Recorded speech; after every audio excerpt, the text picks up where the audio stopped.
我算是看明白了，再学也就这样了，不会有什么出路了。我还不如早点回老家算了。哎，你上次给我介绍那个相亲对象，条件还不错啊。你最近看新闻了吗？今年啊，这个考研人数、报考人数大增，竞争更激烈了。别睡了，你怎么一天这么能睡呀？快走了。而且你听说了吗？咱那个学长，你记得贼优秀那个，毕业回来还请回来演讲那个优秀毕业生，今年啊都换3份工作了。你说说，你这一点都不往心里去啊你！快走快走。所以说啊，咱这个未来啊，非常的渺茫，非常的残酷，不是你能安心睡觉的时候。而且你知道那学长多惨，那么优秀的人，因为找工作压力大，据说啊差点儿没过了心理那一关。你说咱学心理的过不了自己心里这一关，讽刺。别睡。哎，班长，桑夏，哪儿都有他呀！快走快走快走。班长，你们也去205占座呀？啊。哎，你不是不考研吗？啊，我考雅思，出去镀个金。哦，想交外国男朋友？我找到了，他在剑桥学的金融。我出国的目的就是为了结束异国恋。我现在啊，算是想明白了，像咱们这样的人，再苦哈哈的读书也改变不了什么，找个潜力股发展爱情，才是对自己最大的投资。你真有本事，靠自己，靠别人算什么本事？啊？你说什么？啊？没啥，走吧走吧，来不及了。像咱们这个专业的本科生啊，就是一鸡肋，实习岗的都不好找。就算继续考研，毕业了吧，还是一片茫然。咱们这个专业就选错了。哎，你们还没说为什么要考研呢？哎。我不考了，我受够了，谁他妈给我去考去吧！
第1轮总复习的进度都还在计划之内，但是这次月考就不按复习的进度来了，直接按考纲来，这也算是给学生们紧紧皮。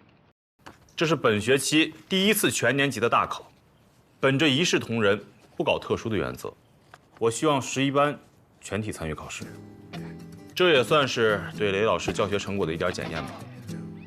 如果11班的教学成绩没有明显的提高的话，那就证明此类教学实践是有待商榷的。作为年级主任，我会以个人名义向学校提出撤班申请。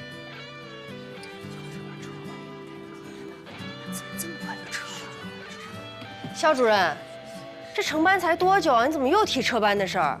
病人动手术也得有个康复见效的过程吧？高3只有1年，学生们的时间不容浪费。难道只不过是为了验证你们研发的药品是成功的，就拿学生做试验品吗？那这个试错的成本谁来负责？肖主任，话还不能这么……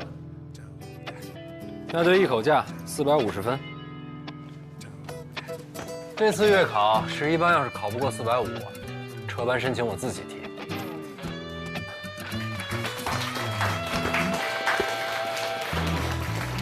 一言为定。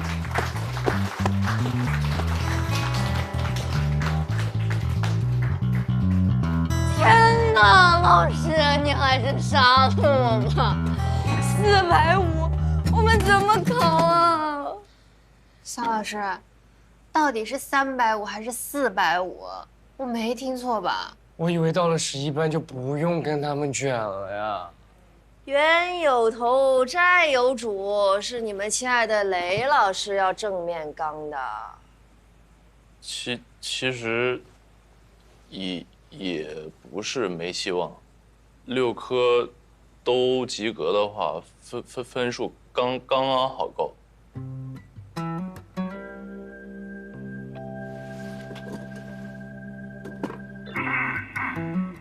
按照你们现在的选科，学校安排了明龙实验的各科目老师给你们代课，从今天开始分组自行上课。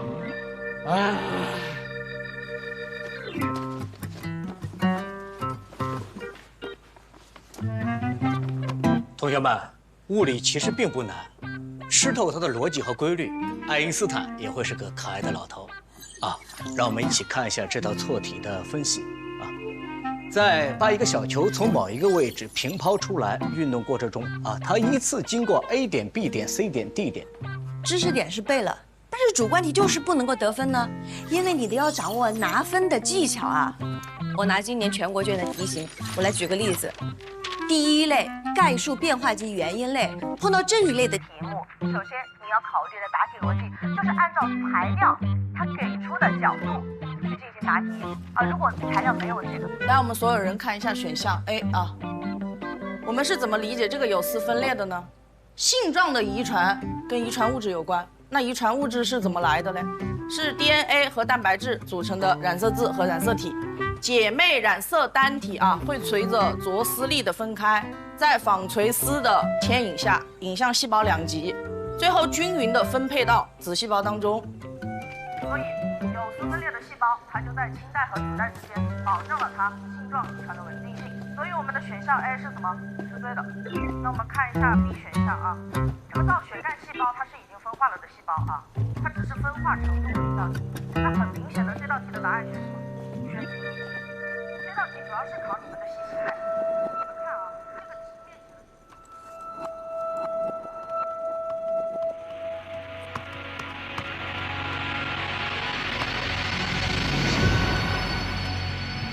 程雨山，叛逆少女玉伯乐痛改前非考名校，顺口溜我都给你想好了。数学是理科之本，数学天赋好的人通常都有着极高的思维活跃度和丰富的空间想象力。只要认真学，其他科目差不了。从产品定位的角度来说呢，它属于是引流款，能同时满足客户的猎奇需求和榜样需求。李然，够帅、够惨、够天才，再加上一个够努力的人设，毫无争议的形象化产品，年轻人最喜欢的逆袭奇迹。之前听你说还有个 rapper， 江晴朗，阳光率性的1、2代和李然恰好正负两极，适合捆绑营销。这小子还会说 rap， 等11班的营销正式铺开之后，你信不信他是第一个有粉丝团的？还有边小小，村里孩子卖惨卖乖，刻苦改命，草根中的彩票，锦鲤本鲤，亘古不变的爽文套路了。还有吗？还有一个，就是《西游记》师徒4人里边最无聊的那个沙和尚，但取经团队有他做托底，也算是张安全牌。况且高中读了4年，舍命考清北，本身就是个噱头。看来你已经想得很透彻了啊。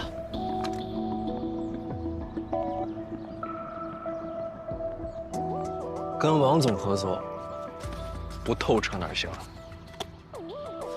再说了，当年志想抓学生做典型、做宣传，蹭的还是我的文案呢。是，就算志想，他也不敢把学生掰开揉碎，像商品这么分析。可以。哦，对了，你说你下次月考跟学校立 flag 了，好啊，那咱们彼此静候佳音。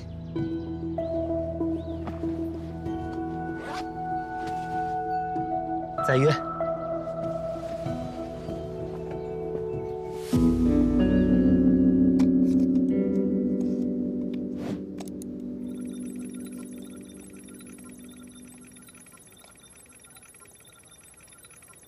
下班了，雷老师还加班呢。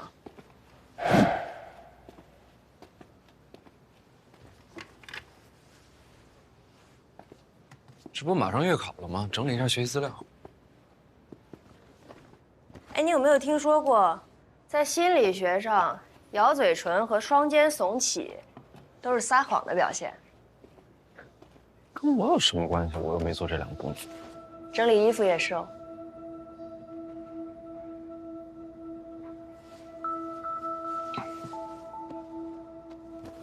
放心吧，上班时间以外，我对你的私生活没有兴趣，除非你要拿11班干点什么。哦，对了，今晚晚自习换个班呗，我晚上有约。走了。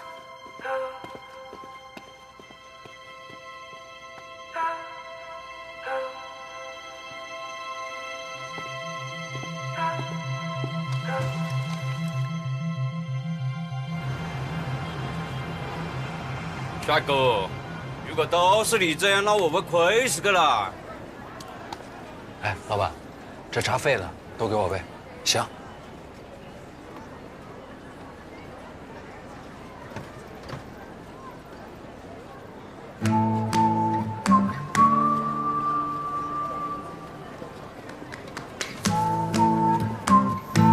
白露。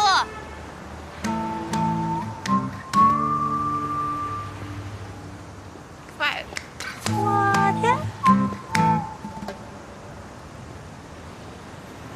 宋杰回来了。对，看啊，超跑，他开了；饭店，他的 VIP 订的，这很明显就是针对我呀。上学的时候他就这样，什么男朋友啊、奖学金啊，连浴室他都跟我抢。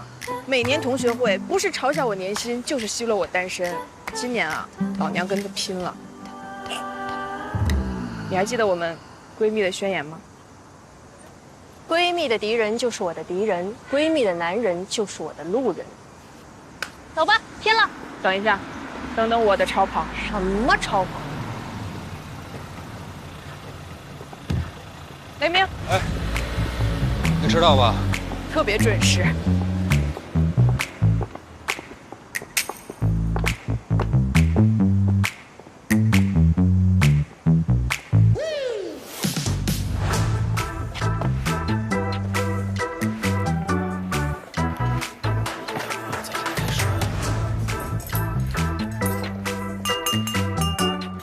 安静一下，我先提一句，老规矩，新人到场你得先走一圈。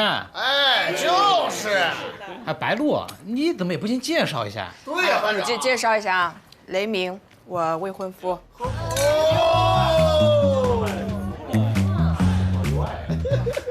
清北的高材生啊，最近刚回新州创业，大家也多多支持一下啊。哎呦，清北的呢？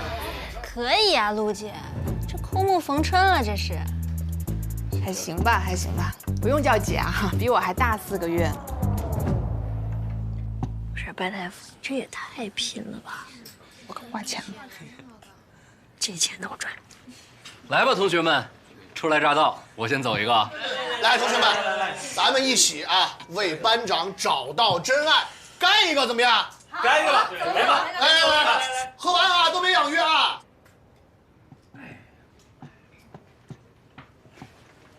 来，亲爱的，尝尝这个。好嘞。你是听一个的吗？哎，雷先生，您是做什么创业项目的呀？我是从事教育。玲珑的。桑夏，你尝尝这个，这个。哎，没事儿，都懂。想当初呀，这清北也是我小时候的梦想哦。只不过呢，这长大了才发现，社会才是最好的大学。哎，你们就说我家那老公吧，人家高中都没念完，人家照样开公司做工程。不过，他手底下画图的，倒是也有清北的，哎，也有交大的。冒昧的问您一下，您先生家里是做什么的呀？他呀是他爸的公司，家族企业。哦，那怪不得。我是这么认为的哈，那个只要是做工程，那就是赚钱的嘛，对吧？那不像我们这学应用心理学的，这对口工作多难找呀。不是做心理咨询师啊，就是去做人力资源。谁说的呀？那不是还有心理医生、心理危机干预、心理教育老师？你搞儿童教育也是可以的呀。咱们全班也只有你和白露还干着本专业。你看，小白呢去搞直播带货了，吴哥搞销售，老贺开公司，英杰街道办当公务员啊。我呢，做医美。来，给大家发个名片，打针要记得找我呀。哎呀，我真是羡慕你们呀，至少还有事业可以做，不像我就只能在家里瘫着。帅哥，要记得找我啊。谢谢。哎，各位，那我在这儿做个调研啊，那当初是为什么选择心理学的呢？我呀，我当时就是抓阄选的，你们信不信？我嘛，我男朋友报了新师大，那我就跟着去了。我呀，当初家长和班主任都不懂，志愿手册上呢有这么个专业，我的分又刚好够，随便填的。我呀是爱看 TVB 嘛，觉得那里边的心理医生都特别飒，我就报了。以前可不是这么说的。哎呀，以前的事以后再说，别老说话，你听听话的。哎，老贺，你这说的什么话？那你这得喝一个。哎，来。所以说，桑老师，文理分班跟专业选择是人生一大赛点，选错了就全输了。你的职业规划课由我上来。什么意思？什么话？不好意思啊，各位。我听了半天，总算明白了。我呢，走错包厢了。我是奔着新师大心理学系同学会来的，没想到我来的是拉踩自己专业的吐槽大会。我也没什么可吐槽的。今天晚上学校还有工作，我就干了这边先撤了啊，大家随意。哎，桑桑，你慢点喝。哎，再留会儿呗，这刚开始呢。加班，打工人。再来会儿啊！打工人。放下。来吧，各位同学，让我们为了我们的友谊和伟大的心理学干杯！来，咱吃。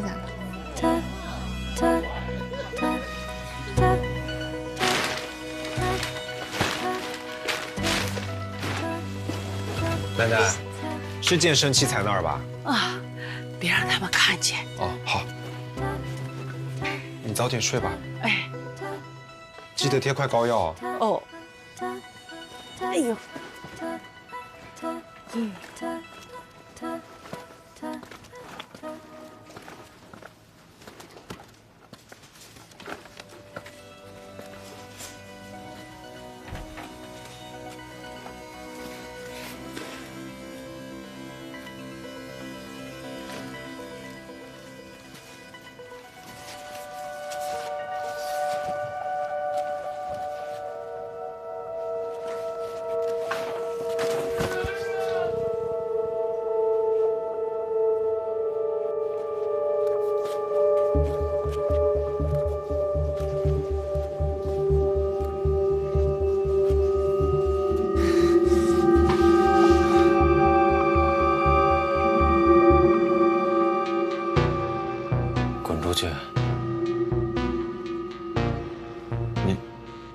你没事吧？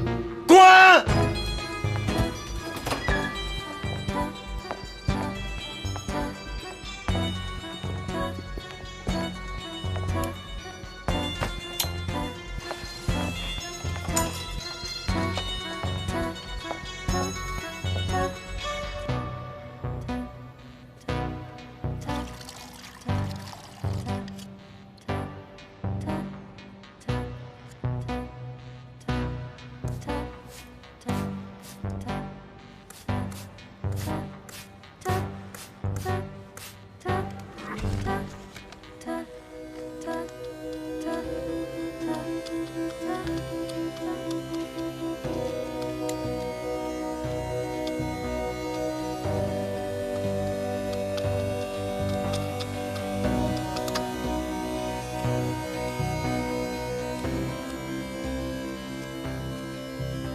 放松点考，考不过大不了就是散伙嘛。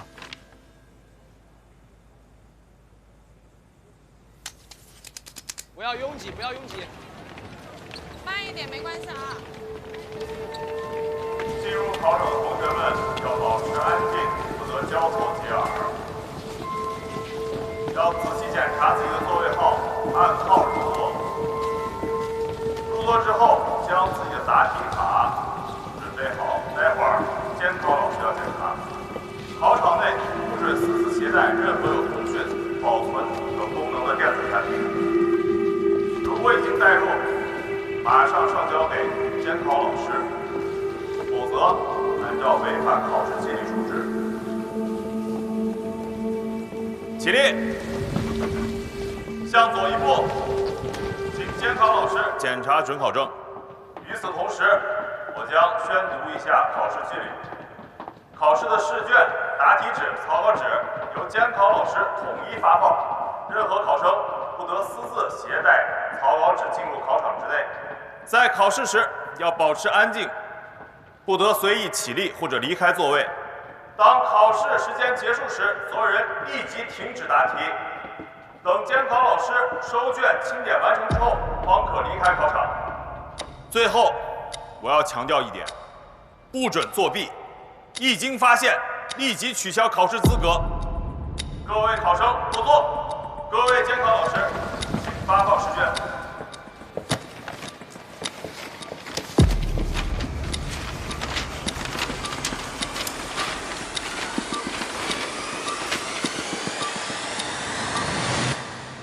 开始答题。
哎呀，到底为什么呀？我感觉之前看榜的时候也没有那么紧张啊。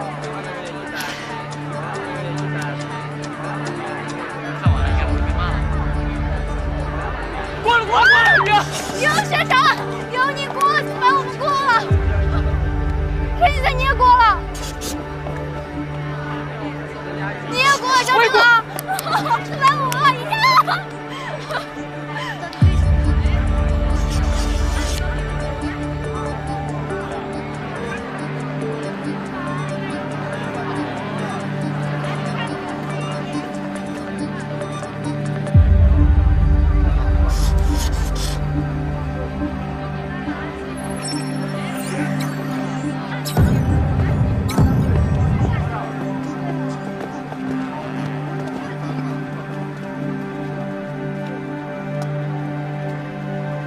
没事啊，没事。回去。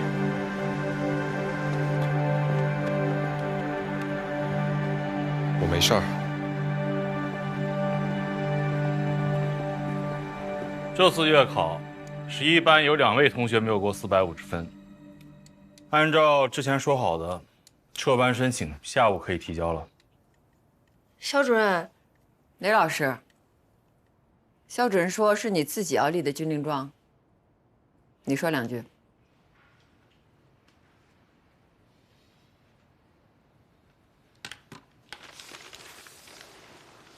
说的倒是没错，这军令状是我立的。那肖主任是不是搞错了？我们考过了呀。11班的平均分452.2分。这种赖你也好意思耍？这怎么是耍赖呢？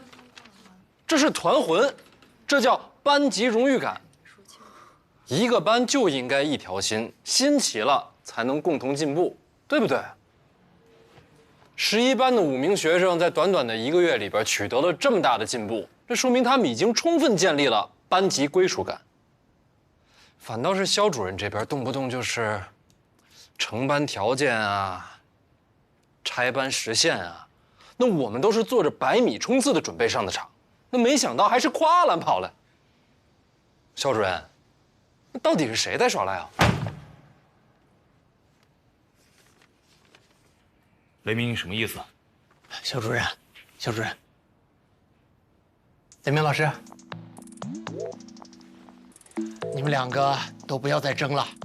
不管是肖主任说的按照单个学生的成绩来算，还是雷鸣老师说的按照平均成绩来算，但是有一点我们必须得承认，在这么短的时间里，在雷鸣老师的带领下，这个班的整体成绩得到了大幅度的提升，对吧？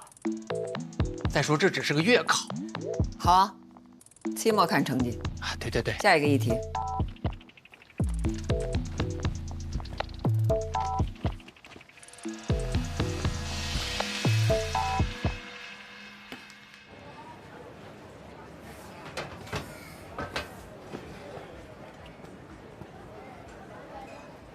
桑老师和老雷怎么还不来啊？这是散伙饭吗？我这次没过分数线，我可以退班。我也拖了后腿。我们都退班了的话，是不是11班就不用解散了？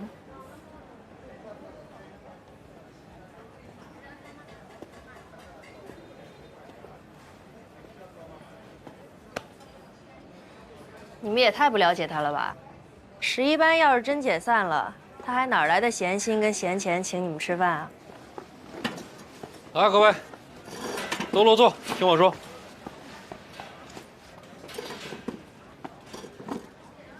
首先呢，在我的据理力争之下，由于你们的平均分超过了450分，所以算你们团战胜利，不用拆班。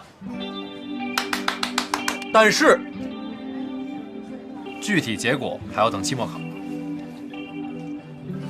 程雨山、宇阳、江晴朗，你们3个不止自己考过了分数线，还拉高了平均分。这里就是你们的月考奖励金，每超过451分就是100块钱。哎，宇阳，44分哦。程雨山，11分。江晴朗。5分。等会儿，这是李然，别小小。虽然你们2个没考过线，但是我把你们下次月考的奖励金给预支了，每人1000。也就是说，你们除了这次没考到450欠我的分数之外，每个人还多欠我10分。边小小现在欠我39分，李然欠我30分，下次月考一并给我考回来。怎么了？不敢拿？等会儿。你这是典型的交易型家长，就算钱能暂时调动积极性，那也不能永远维持吧？只要钱够了，有什么不可以啊？哦，所以学习对你来说是一本生意是吗？那我请问你要打包他们的成绩卖给谁呢？学习可以是一本生意，可以是一种爱好，可以是一种理想，也可以是一种赌气。只要你认真对待，全力以赴，它是什么重要吗？再说了，我把他们成绩打包了存个档，不行吗？桑老师。来，告诉他，你们学习不是为了赚钱。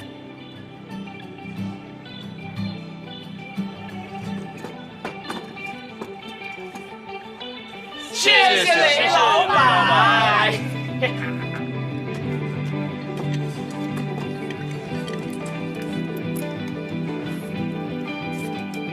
哦，对了，我再补充2点啊。第一呢，因为都给了你们奖励金了，所以这顿饭你们买单。第二呢，下次月考我的标准分是500。哇！服务员，加2瓶啤酒，我要精酿。好嘞，一会儿给您上。反正也是自己花钱，不吃白不吃，再吃吧大家。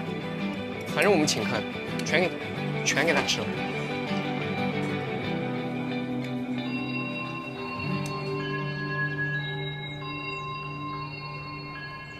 老样子，我先把结论说在前面。这次月考，你们的失败是必然的，而失败的原因就在这里。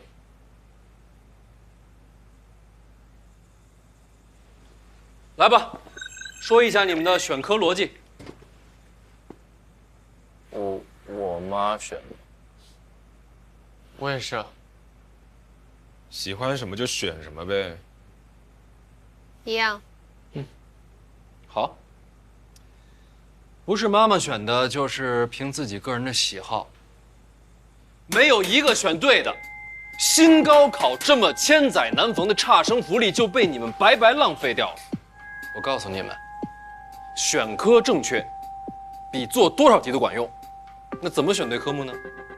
最重要的就是信息搜集和大数据的研究。那我百度过的呀，大家都是这么选的。我们这个选科组合的话，它是最简单也是最好学的一种了。那百度告诉你这个了吗？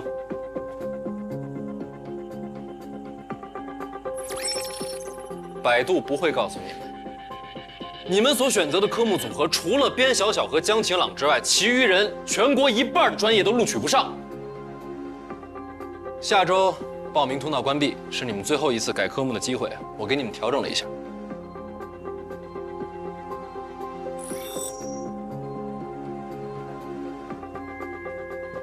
不就是改成纯理吗？我不选物理，必须选物理。新高考虽然取消了文理分科，但是隐形的筛选还在，纯理依然是最能打的。所以这次月考，年级前10基本都是纯理。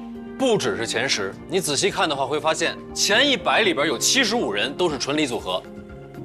这75个人都是瞄准的最顶级的名校，因为清北对于纯理组合的考生专业覆盖率是97.5%，也就是说，你们考上清北的几率会大大的提高。那为什么宇阳可以选全文啊？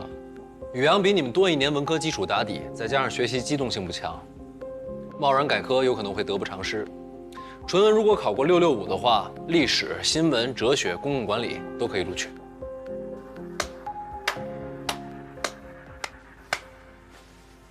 生涯规划课原本是为了帮助他们更好地了解自己，从而对未来有一个更好的规划而设立的课程，完全不是为了什么升学率。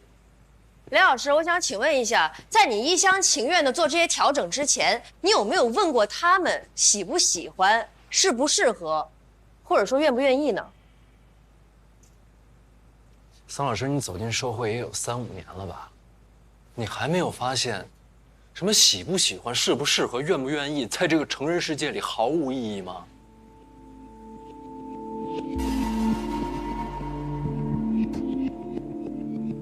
不出所料啊，姓雷的，原来之前发奖金是给今天做铺垫的，是吧？当然，你可以为了你这个所谓的升学率不择手段、六亲不认，但请你不要装出一副为他们好的样子，你这是伪善。结论下得太早了，桑老师。明天我们有一堂现实体验课，下课后我们欢迎桑老师来为大家总结。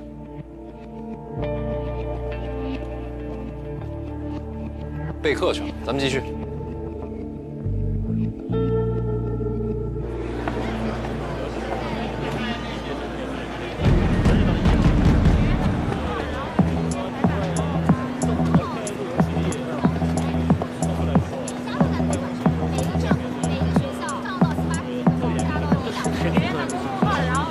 按照我给你们的选科组合，不止入学率会提高，就业机会更是多到你们选不过来。李然、程雨山，之前桑老师撸串的时候问你们将来想做什么，你们没想法。我告诉你们，只要你们选择纯理，人工智能、云计算、软件开发、新能源、金融、芯片制造、航天通讯、高端装备，这都是高精尖的职业选择。你好，小江晴朗，雾化地的涵盖范围和雾化生有所交集，互联网、城市规划、环境资源、临床医学，这些就是你们的就业方向。李阳，你的纯文在就业市场算是个冷门，但是没关系，你清北毕业。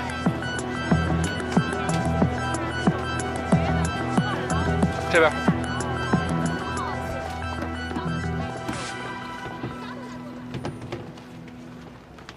哎，哇，这都快满了。看来啊，这届真是不行，我们公司过复审的就没几个。初创公司吧？对啊。要我说啊，下回真没必要这样一个一个筛，太浪费时间，没一点效率。你不管他来多少人，最后留的不还是靠前的，是吧？是啊，现在呀，什么公司都是裁的多，用的少。像那些大公司的 HR 啊，只会把双一流的简历留下，其他的看都不看，直接就扔了。哎，行，那你先忙，我一会儿再来。得嘞。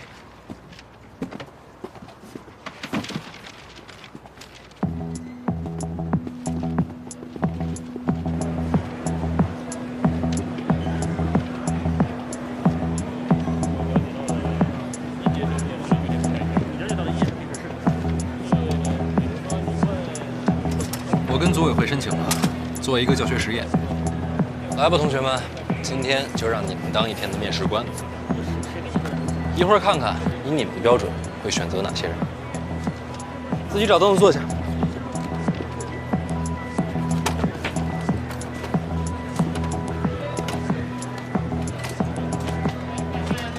能不坐这儿吗？不能，仓密。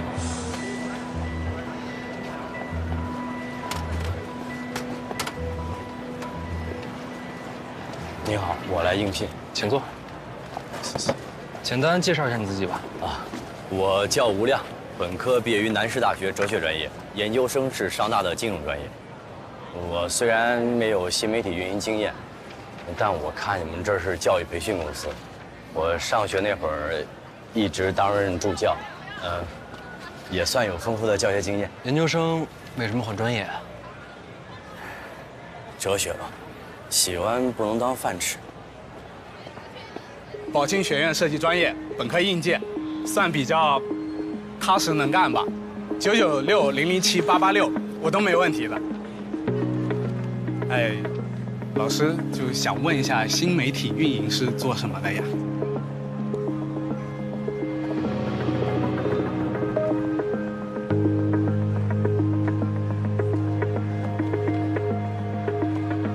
师哥，你是哪个学院的？外国语学院，你也是清北的？啊，我是外院西语专业的。我在校期间还担任过学生会主席，在阿喵搜题、识图教育都有过实习经验。这是我的简历，还有荣誉证书。我没有干过新媒体运营，但培训这块算有经验，而且我学习能力很快。师哥，如果你们缺人的话，可以随时联系我。今天去了几家，有什么收获吗？15家，到手3家 offer， 还有另外2家应该也差不多。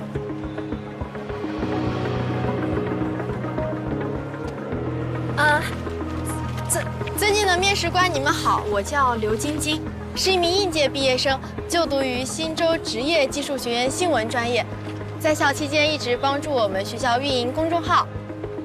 哦，我还帮几个师哥一起运营了一个叫新州夜话的公众号。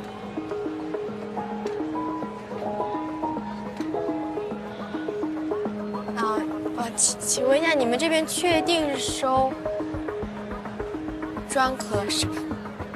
你对薪资的期待是什么？哈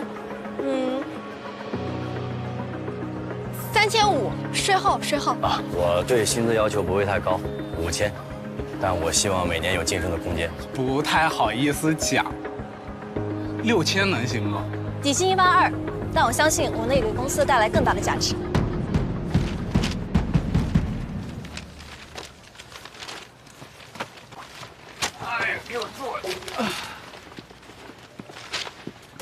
桑老师怎么还不回来？算了，不管他了。同学们，说说吧。如果你是老板，你会选择谁呢？那个读研的男生，学历高，工资要的又不多，肯定是清北的那个女孩啊！她又自信，实习经验又丰富，奖状和证书还那么大一堆。我反正看不惯那女的，天生优越感，还装。但最起码优越感不是装出来的。你知道为什么 HR 都喜欢选择名校的毕业生吗？因为全世界都知道名校的多难考。一个人能考上名校，说明他在意志力、抗压力、学习能力、竞争意识方面都优于其他人。这就是所谓的赢在起跑线。相反，如果你开局没有一个漂亮的分数，就算你自身也许很优秀，但别人要花更多的时间和耐性去验证你的优秀。现在是个竞争社会，没那个耐性。但竞争的意义是什么呢？是打肿了脸，只为了证明自己比别人强吗？我刚在卫生间看见那个清北的女孩了。别提了，今天投了15家，一共才中了3家，跟我预期的太不一样了。你那边呢？怎么样？6个，牛啊！那当然选大厂了，这还用想？20K， 哎，我好自卑啊！我就一本科毕业，我们宿舍全都是外企，还都留北京了，我拿什么跟他们拼啊？他保温杯里灌的是功能饮料，卸了妆黑眼圈有鸡蛋那么大。你们觉得他需要的只是那3份 offer 吗？不是的，他需要的是拿到比他同学更多的 offer 来证明自己不比别人差。他还需要休息和适当的心理疏导。还有那个研究生学历的吴亮。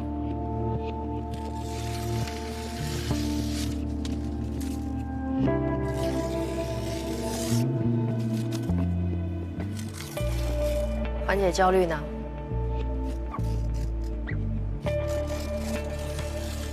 哲学挺好的呀，为什么不学了？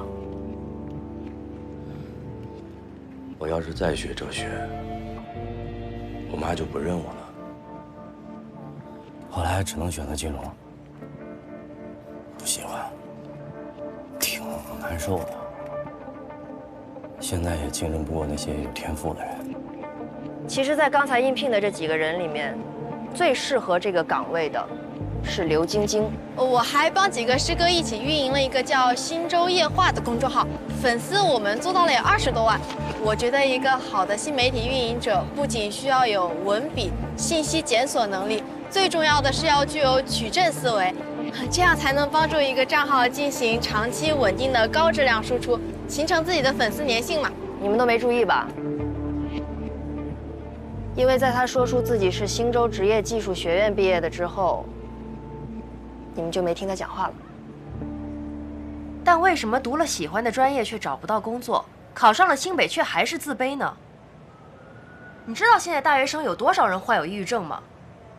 哦，你说考上清北是逆天改命的唯一途径，但前提是他们能身心健康的走完这条路啊。就算你成功的制造出所谓的什么清北高材生，那也只不过是在一群终身竞争者里几个可悲的生还者罢了。你先别激动啊，桑老师，你就回答我一个问题就够了。你说，你自己的第一学历是新洲师范，对，那为什么后来要考一个华师大的研究生呢？我之所以选择心理学，我选择继续读研，是为了深入研究这个领域。我关心的是人，是学科本身。话说得很漂亮啊，但是，如果你没有这个研究生学历，一个普2的心理系毕业生怎么会有机会在全市排名前3的明英任职呢？那么，假如你不是在明英任职，你又哪里有机会今天站在这里，讲出这些漂亮话呢？所以说啊，桑老师，学历重不重要？学历重不重要？从你自己的行动不就已经回答了吗？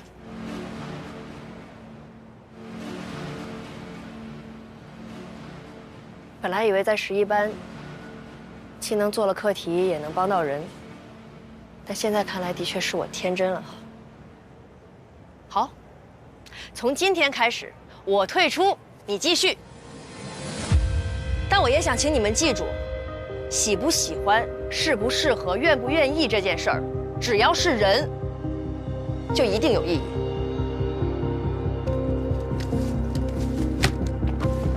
桑老师，桑老师，桑老师，桑老师。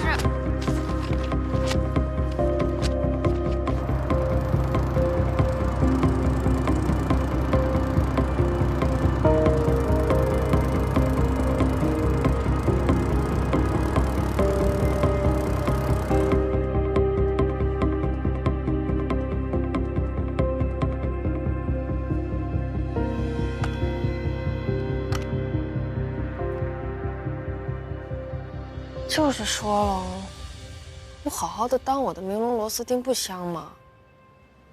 非要来凑什么热闹？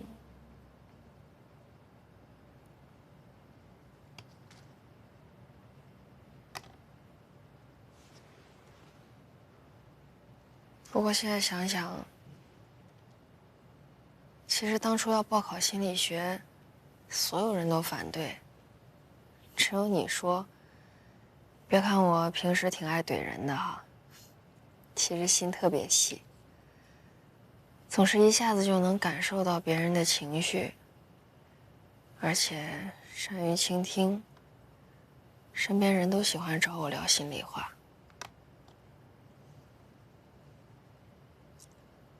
你说这也是一种天赋，帮别人解决困难，找回快乐。是一件很伟大的事儿。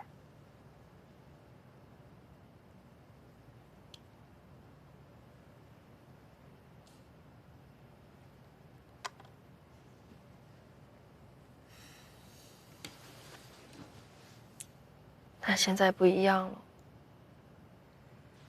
比起健康快乐、考高分、赚大钱、买房子，好像更重要。那我的坚持还有什么意义呢？桑老师，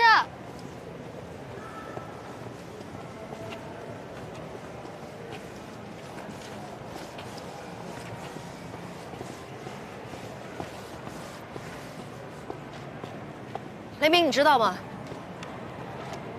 这个班是因为利州奇迹而起的，但是你一点都配不上，也更不可能创造出这样的奇迹。因为利州奇迹的本质不是提了多少分，或是考上了什么名牌大学，而是在学生们迷路的时候给了足够的陪伴和希望。所以你永远也成为不了他。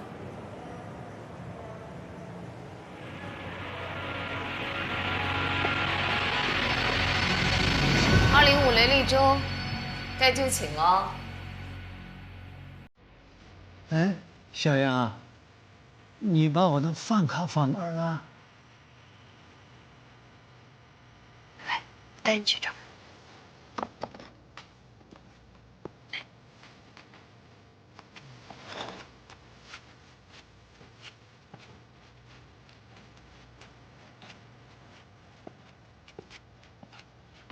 交给我吧。哎，好。雷老师，这是杨护理长。我是桑夏，是您的学生。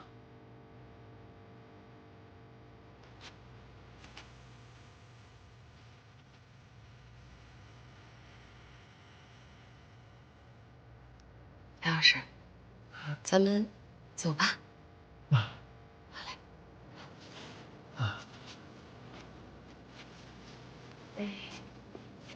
往这边。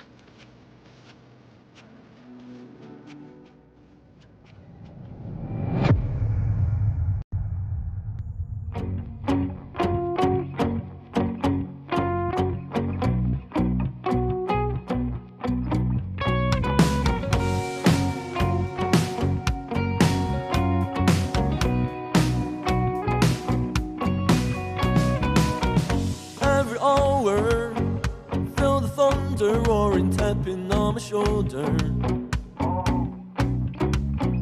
Fight the power, meet the challenge, face to face we have each other. Maybe this is not the life you hope for, but don't give up, we have tomorrow. Someday we will earn the prize we fight for. Every setback says that I'm the fighter. Dry your tears, tend your fears. What doesn't kill us, make us strong. Show the world our worth. Brighter than the sun, burning like a star. Free to love and